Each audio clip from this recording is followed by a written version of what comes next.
Dernière descente pour les skieurs alpins sur le domaine de Vallouise-Pelvoux. Le retour à la station n'est plus possible par manque de neige.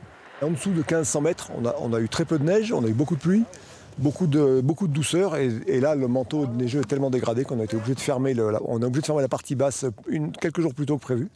Par contre, en altitude, on le voit ici, il y a plus de 2 mètres de neige encore et ça va rester excellent pendant plusieurs semaines. Si le domaine skiable va fermer ce soir, les remontées mécaniques vont continuer à tourner jusqu'au 1er avril. Une ouverture matinale de 8h30 à 10h pour permettre aux parapentistes et aux skieurs de randonnée d'accéder au sommet. Pour nous, évidemment, c'est une bonne nouvelle parce que c'est vraiment des coins où cette année, il y a énormément de neige en altitude, il y en a peu en bas.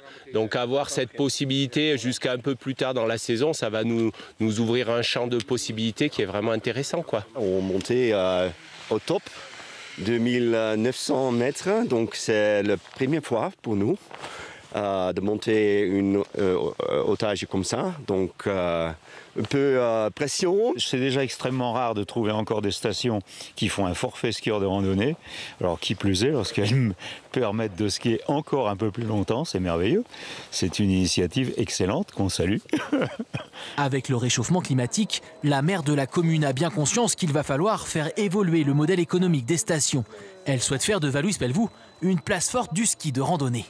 Le ski n'est pas terminé, pour autant il faut l'adapter. Nous, on a un territoire qui est dédié à la pratique du ski de randonnée et à l'alpinisme, puisqu'on est au pied de la barre des Écrins, au pied du Pelvoux, au pied donc des plus hautes montagnes de la région, et on a un large terrain de jeu à faire découvrir. Et c'est pour ça que la stratégie, ça serait maintenant effectivement de développer cet axe.